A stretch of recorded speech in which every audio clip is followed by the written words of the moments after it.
What's up, guys? I got no intro here. Um, because I couldn't think of an intro. Sorry, we always start the episodes awkward. I just couldn't think of anything. Um, so as you could tell, I'm alone this time. Usually every week I do Raw for co-hosts, SmackDown my co-host, and then NXT is usually the one I do by myself because he doesn't watch NXT every week. So NXT is usually the one I do by myself. This time that is not the case. Um, This time I'm gonna be doing NXT this week by myself too, but I mean Raw this time is not the case, I should say. NXT is usually the one I do by my own every week, and everything else usually looks good. My usual co-host, who you guys usually hear on Monday nights for Raw, could not make it this during this episode. I'm not gonna go into detail why because I don't even know, and even if I did know, it's personal stuff. All I'm gonna say is he had some family issues to attend to, and we're gonna let him do that and let him handle that privately. So he's not gonna be on this episode. He'll be back on Friday for SmackDown. So I'm gonna be doing this one alone, and also NXT this week alone, like usual. Then I'll be back Friday with him for SmackDown. So just want to give you guys a little update on the schedule for the week. That's what's going on. Um, this one will be alone, and also quick side note, another quick update. NXT. I'm recording this Raw, by the way. I'm recording this Monday night, but like after the show's over, but it'll probably be uploaded the next morning, Tuesday morning. Like by the time you guys see it, it'll be uploaded the next day. By the time I'm editing it and stuff, and then usually that Tuesday night when NXT's live, I usually upload it the next morning on Wednesday morning. Um, this week it might be a little bit later Wednesday because I actually won't be able to watch NXT live tomorrow night, Tuesday night. Because I have a friend visiting, a friend that moved. They used to live near me. He moved, but he's actually coming back to visit this week, and I'm actually going to be hanging out with him tomorrow night while NXT is live.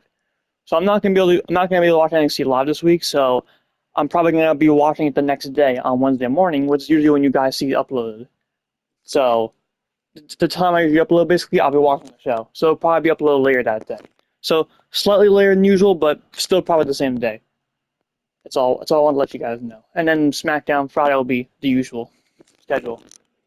But yeah, that's it. This Raw episode is actually back on normal start time, by the way, because Raw's the last couple of weeks. Raw has been not in the United States. They're on like this Italy tour, so it was like at 2 in the afternoon, 3 in the afternoon, 4 in the afternoon. Like it wasn't the usual start time. Since this is the first week they were back in the United States, so they were actually at the normal 8 p.m. start time this week. But next week they're going to be in London, England, in the UK. It's going to be back at 2 in the afternoon next week. So I enjoyed this 1 week back to normal, but next week it's going to be crazy again. It's hard to get used to. I personally like the normal 8 o'clock start time because I'm just used to it. But that's just me personally. One thing I'm excited for though is SmackDown. 3 hours. It's a little much for a podcaster who has to edit really late after a long day at work. So I'm happy to come back in 2 hours. And that's gonna be next week. Actually, from what I've heard, guys, apparently this coming Friday SmackDown is the last 3 hour one for a while. Next week we'll be back at 2 hours again. But we're here to talk about Raw. So enough of me rambling. I just wanted to give you guys a little update on the channel for the week. Quick things I have to talk about. So now let's get started with the first thing on the show, the first promo. I'm gonna go set it up now. Let's get started. All right, so this was the first thing on the show. Let me just grab my notes real quick on my phone, so I know exactly what I'm talking about. All right, so the show started in the back. Um, we got the Bloodline in the back. We got Roman Reigns and the Usos, Jay and Jimmy, arriving at the arena, and the camera follows them walking in the back, and they run into Jacob Fatu. Roman slaps hands with Jacob, kind of gives him a high five, and the four of them walk out to the ring together. All four of them: Roman, Jay, Jimmy, and Jacob. All four of them. They go out to the ring together. Roman gets on the mic, says Baltimore, Maryland, which is where they are. Baltimore, Maryland, acknowledge me, and he gets a pretty positive response. Then Roman says life is good. They got a lot to be grateful for. The right-hand man, Jey Uso, advanced to the next level, and they already know he's going to take the King of the Ring tournament home. So let's go ahead and do it. So he asks Baltimore to acknowledge Jay, and they do. Then Roman says, here's the thing, the tribal chief is pretty smart. Lots of people will pick holes and try to piss him off, and they'll say, oh, you favor the right-hand man, you never have anything good to say about Jimmy Uso. So hold on now. As the twins have always said, it's day one-ish. All the way back to the beginning, if it wasn't for Big Jimmy over here, there wouldn't be a right-hand man, there wouldn't be a tribal chief, and there wouldn't be a bloodline. So Roman asks Baltimore, Maryland to acknowledge Jimmy Uso as well, and they do. Jay thanks Roman, and Jay says he's glad the crowd brought Jacob up because there's one person here who needs, because they were saying Fatu. Sorry, I forgot to mention that. There was Fatu chance of Jay says he's glad the crowd brought Jacob up because there's one person here who needs to be addressed because his ass doesn't listen and who needs to acknowledge them. Roman says it sounds like we have a problem here, and he turns to face Jacob. The Usos falling in line behind him. Roman says Jacob doesn't want to listen to the twins, doesn't want to acknowledge them, and Jacob yanks the mic away. And Roman has to hold Jay back. Jacob speaks and says, when it comes to Jay and Jimmy, will he listen to them? Hell nah. The only person he acknowledged is his OTC, Roman Reigns. And having said that, he passes the mic back to Roman. Roman nods and then says, he says, good. They don't need yes men around here.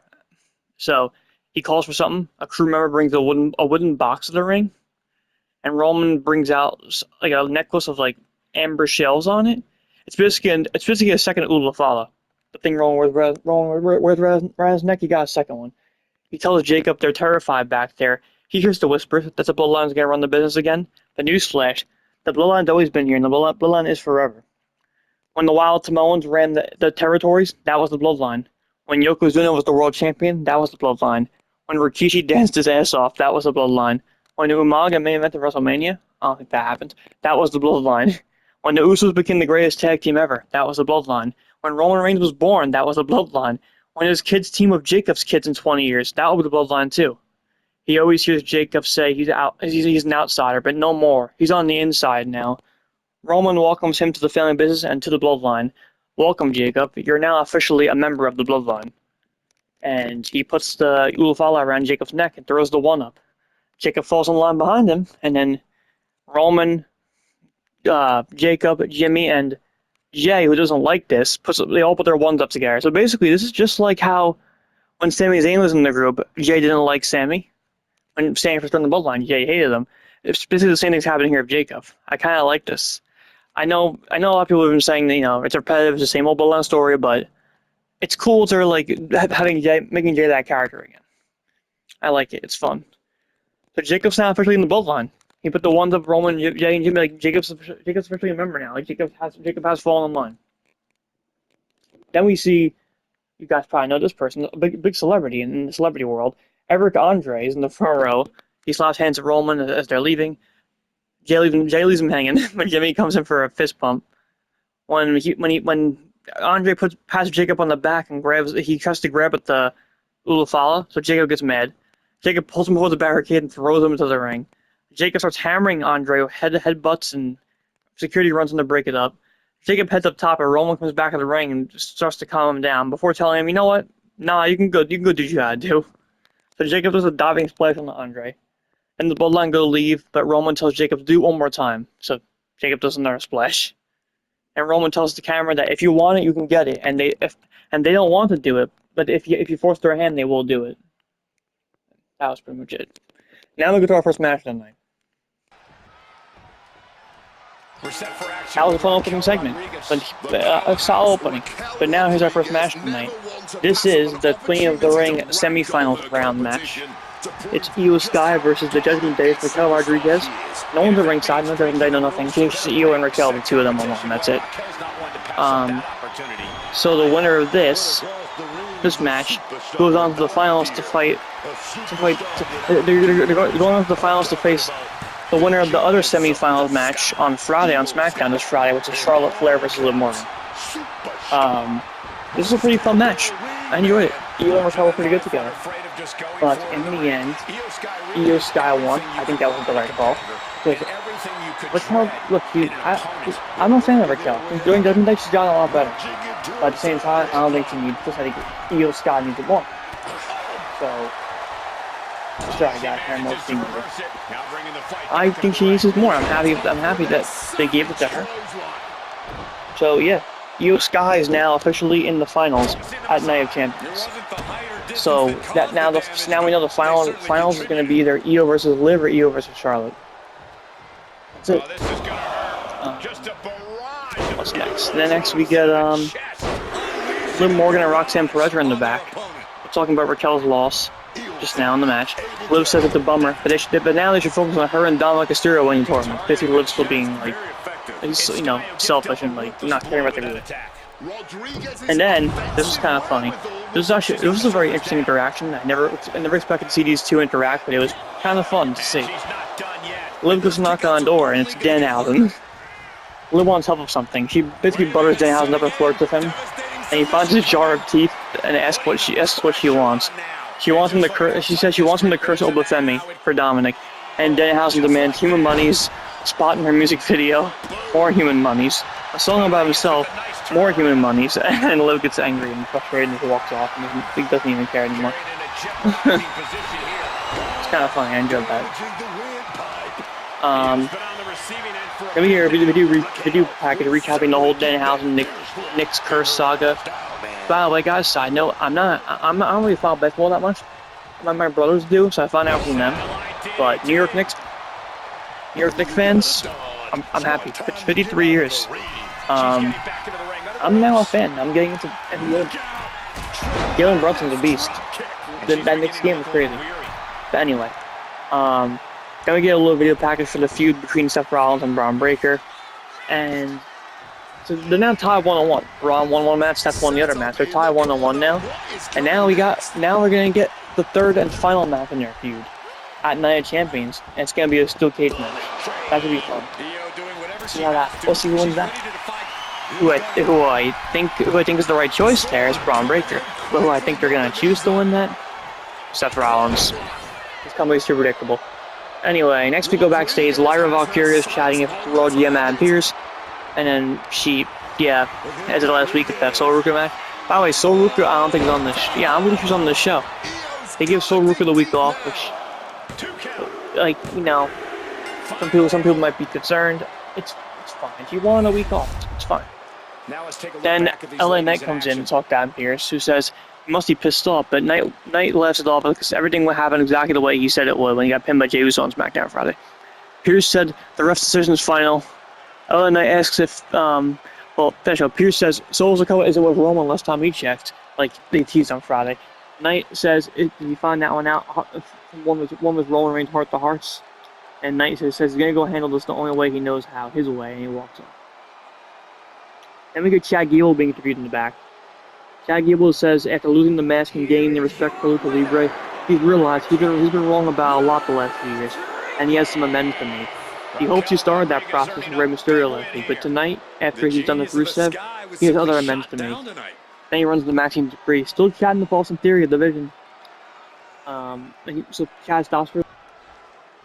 Right, next match. By the way, guys, I just realized both the Intercom cameras were on the show. Penta was not on the show either.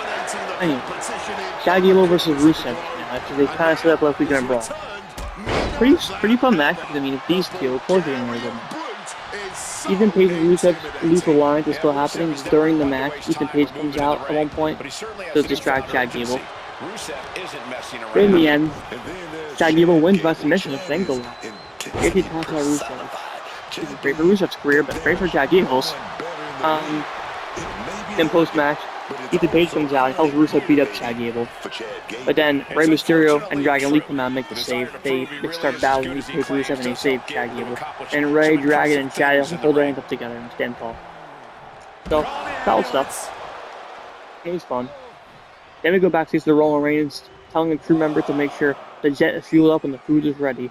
The Usos come in, Jay asks, "What's up?" He thought Roman was going to tell Jacob to listen to them even when Roman's not around. Roman says he called an audible and asks them to think about it. Think about how Jacob feels as an outsider in his own family, and he asks why LA Knight is still running around running his mouth. Jay wants to take care of him, and Roman says he's going to send Jacob to somewhere else to go after Knight. Then we come back in commercial. Braun Breaker is a pre-taped promo talking about how he calls Seth Rollins a sheep in the wolf's clothing, and he says the thing about being locked in a cage of a dog is that in the end, the dog always makes it out. Top line. Alright. So LA Knight's been having promos last few weeks calling in the Bloodline.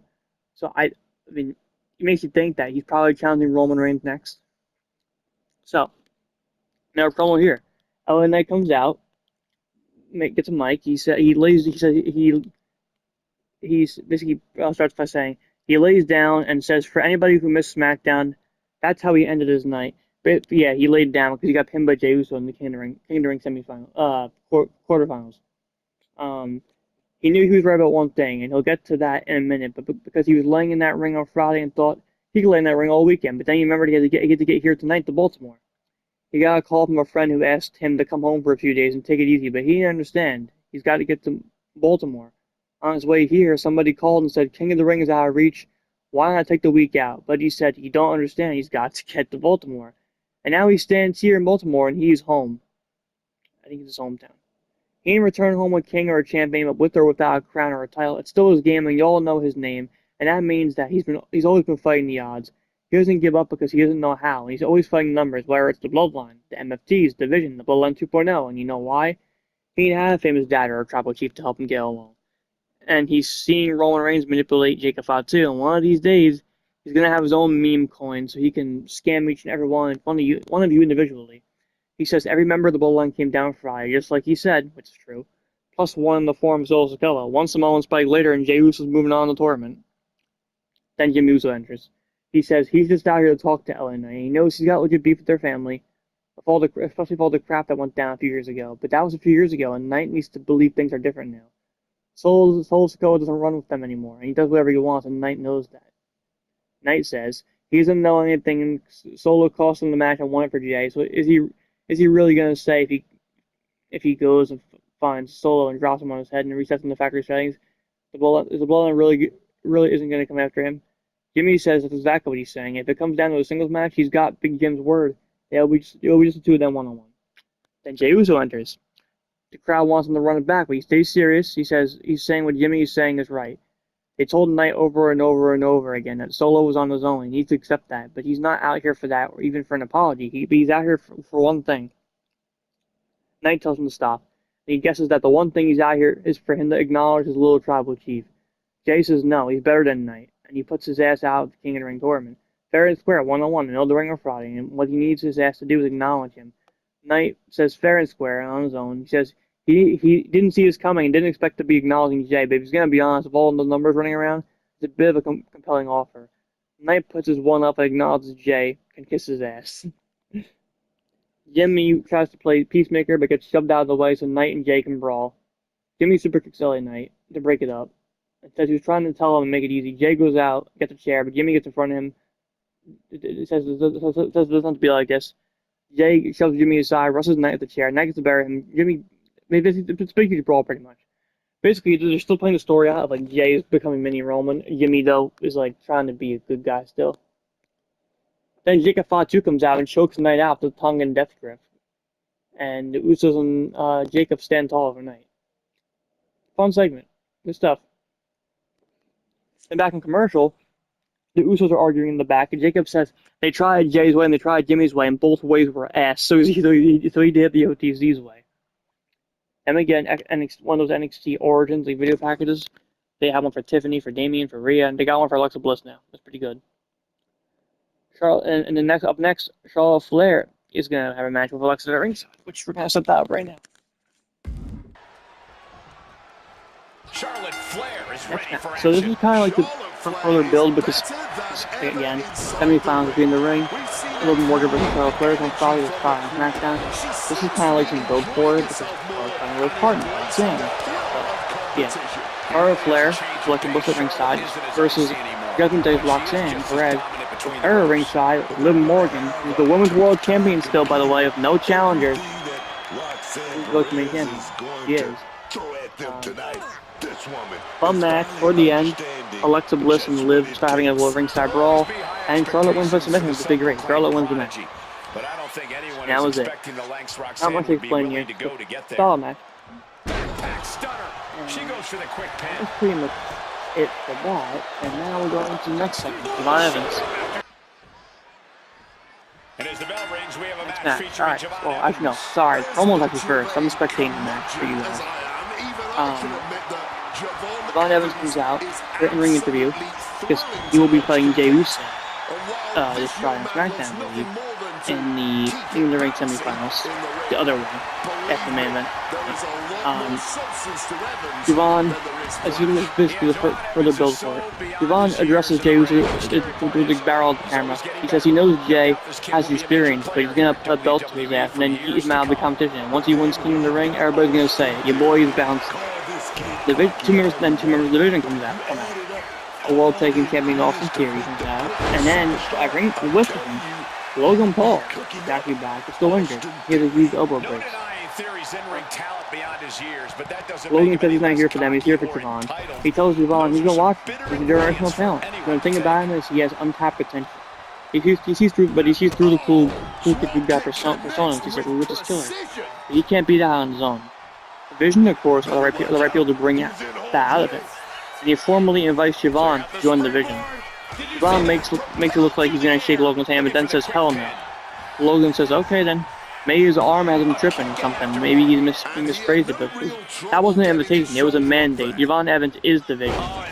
And Javon says, "You like to say politely that Logan should back up before he leaves Baltimore with no arms." Austin Theory says he's got confused. They're not asking, they're telling. So join the Vision or get dropped. Javon takes his pants off and like your real ring gear. This is get a rep, and we're gonna have a match right. So we have Javon Evans versus Austin Theory with Logan Paul at ringside. Solid match till the end. Toward the end of the match, Braun Breaker comes out with a spear and spears Javon Evans, so Javon wins by DQ. And then they start beating him up, but then the Street Profits come out. Yes, Montez Ford is out with Angelo Dawkins. He's back. They come out and attack Braun Theory away and save Javon. Then we go back. Fun segment. Then we go backstage to Roman Reigns asking Jacob how to be handled, and Jacob says yes, he handed LNA his ass. They talk about the Usos being none too happy about it, and Jacob says nobody understands him. Roman says he understands Jacob as long as Jacob understands him, and they embrace. Roman says something into his ear, but we don't hear it. Then commentary says next week's show in London, England. Next week's Raw is going to be a special start time, 2 p.m. And now we go to our main event. So, next thing. My bad. This is the main. Femi versus Mysterio, and it's the King of the Ring semifinals match. The other semifinals match is this Friday on SmackDown, I believe, with the Jey Uso Javon Evans. So, basically, the winner of this face the winner of that match, Javon Jey. So, yeah. This was a match. I was scared that they were gonna have Brock Lesnar interfere and cost Oba and Dominik was gonna win because Oba's been calling out Brock every week, and he did again tonight. So we got to. But Oba won. Oh, and JD McDonough was a ringside for Dominik, so he interfered a lot. But Oba kept cracking him away. So fun match, but in the end, Femi won, thankfully. So Femi is now in the finals for Night of Champions. So now we know our finals is either gonna be Femi versus Jey Uso or Femi versus Javon Evans. If you want to build the future, it should be Oba and Javon. That's what I think. So Oba won. Post-match, though, Oba gets a mic and says he's one match away from having his crown. We'll finish it, tie at the loose ends, be who he needs to be, Jey, Javon, even Brock. He's surprised Brock doesn't really show his face tonight, and it's funny how quick he went from looking up to him as a man before questioning if he's even a man at all. Is Brock's legacy going to be the man who's stuck in him? So Oba knows his legacy is as the ruler, the destroyer, the bringer of war, the mountain you cannot climb, the beast slayer, the king of kings, and the king of the ring, sorry. When all is said and done, he'll be the king, and Brock will just be the man who ran from Oba. Yeah, I think Brock might interfere in the finals. I hope not, but I have a feeling that's where we're going. Which I don't want to see. I hope it's not the case. That's the main event, guys. Before I finish though, I do have one piece of news. I forgot we talked about it on Friday, so forgive me for repeating this, but it's kind of a slow news week. There's honestly not that much this week to talk about. I'll find something though. I always find something eventually. I always do. Hang on. Yeah, it's I guess this. So Money in the Bank got moved to a different date. I don't remember exactly what the date was, but in placement of the original date is a Saturday Night Main Event special. But it's actually gonna be the first ever Sunday Night Main Event. And in the logo, they literally decided they crossed out and it says Sunday instead. And that's going to be September 6th. The next Saturday Main Event is going to be next month in July at MSG. So that's really it, guys. Sorry, it's not a lot of news tonight. Again, I'll see you guys in 2 days on Wednesday for my NXT review, and then I'll be back at my co-host, hopefully back with him for SmackDown on Friday. If he's still not good to go, then I'll do that show alone too. Like I'm still here. Don't worry, guys. Like even if he's not here, I will review SmackDown alone as well if I need to, if needed. He'll probably be back, but if not, I'll still get one out for you guys. So that's it, and I'll see you guys in the next one. Peace.